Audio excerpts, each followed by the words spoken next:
नमस्कार दोस्तों। सनातन धर्म में हर त्योहार का समय केवल कैलेंडर से तय नहीं होता, बल्कि प्रकृति, ब्रह्मांडीय ऊर्जा और दिव्य घटनाओं से जुड़ा होता है। नवरात्रि भी ऐसा ही एक अत्यंत पर्व है।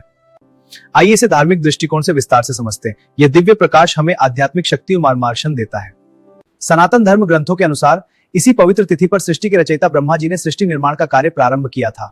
इस दिन को माना जाता है सृजन शक्ति के जागरण का दिन, नई शुरुआत का प्रतीक, नई ऊर्जा और नए संकल्प का समय। नया वर्ष, नई योजनाएं, नए जीवन लक्ष्य, यहीं से प्रारंभ करना शुभ माना जाता है। यह समय ब्रह्मांड की नई सकारात्मक ऊर्जा से जुड़ा होता है। नवरात्रि का अर्थ है अर्थात 9 पवित्र रात्रियां जो आदिशक्ति को समर्पित हैं। इन 9 दिनों में भक्त माता के 9 स्वरूपों की पूजा करते हैं। उपवास रखकर शरीर और मन को शुद्ध करते हैं, साधना द्वारा आध्यात्मिक ऊर्जा बढ़ाते हैं। उपवास रखकर शरीर और मन को शुद्ध करते हैं, साधना द्वारा आध्यात्मिक ऊर्जा बढ़ाते हैं। माँ के इन सभी रूपों को हम दुर्गा के रूप में जानते हैं। इस समय ब्रह्मांड में शक्ति तत्व सबसे अधिक सक्रिय होता है, इसलिए की गई पूजा कई गुना फल देती है।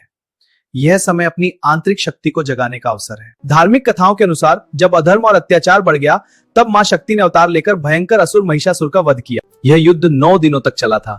इसी कारण 9 दिन शक्ति साधना, 10वें दिन विजय उत्सव। नवरात्रि हमें सिखाती है बुराई कितनी भी शक्तिशाली क्यों न हो, सत्य और धर्म की विजय निश्चित है। नवरात्रि का आरंभ होता है चैत्र मास के शुक्ल पक्ष की प्रतिपदा से। इस समय अमावस्या के बाद चंद्रमा बढ़ने लगता है, प्रकृति में प्रकाश और ऊर्जा बढ़ती है, मौसम परिवर्तन से नई स्फूर्ति आती है। इसी दिन से हिंदू नववर्ष प्रारंभ होता है, पारंपरिक संवत्सर बदलता है। भारतीय कालगणना की इस परंपरा को विक्रम संवत कहा जाता है। यह समय ब्रह्मांडीय ऊर्जा के उन्नयन का प्रतीक है। नवरात्रि केवल बाहरी उत्सव नहीं है, यह आत्मशुद्धि और आत्म जागरण का पर्व है।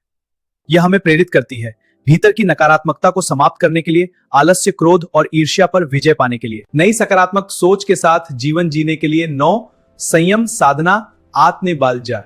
नवरात्रि इसी दिन इसलिए शुरू होती क्योंकि यह सृष्टि की शुरुआत का प्रतीक है। यह शक्ति आरा का श्रेष्ठ समय है। यह हर्म की विजय का प्रतीक है। यह ब्रह्मांडीय ऊर्जा वृद्धि का काल है। यह नए वर्ष और नई शुरुआत का शुभ अवसर। इस समय वसंत ऋतु शुरू होती है। ना ज्यादा ठंड, ना ज्यादा गर्मी, शरीर और मन दोनों के लिए सबसे अनुकूल मौसम। मौसम बदलने पर शरीर की प्रतिरोधक क्षमता प्रभावित होती है। नवरात्रि में उपवास रखने की परंपरा है। उपवास से शरीर की सफाई, डिटॉक्स, पाचन तंत्र मजबूत, ऊर्जा संतुलन बेहतर। इस अवधि में दिन और रात का संतुलन बेहतर होता है। धरती पर जीवन के लिए यह समय ऊर्जा से भरपूर होता है। सनातन परंपरा में सूर्य को जीवन शक्ति का प्रतीक माना गया है। सनातन परंपरा में नवरात्रि केवल एक तिथि नहीं, बल्कि दिव्य ऊर्जा का पावन पर्व है। तो दोस्तों, नवरात्रि धर्म और विज्ञान का अद्भुत संगम है। आप सभी को आने वाली नवरात्रि और हिंदू नववर्ष की हार्दिक शुभकामनाएं। वीडियो तो पसंद आए तो की लाइक करें, शेयर करें, लेते चैनल को सब्सक्राइब जरूर करें।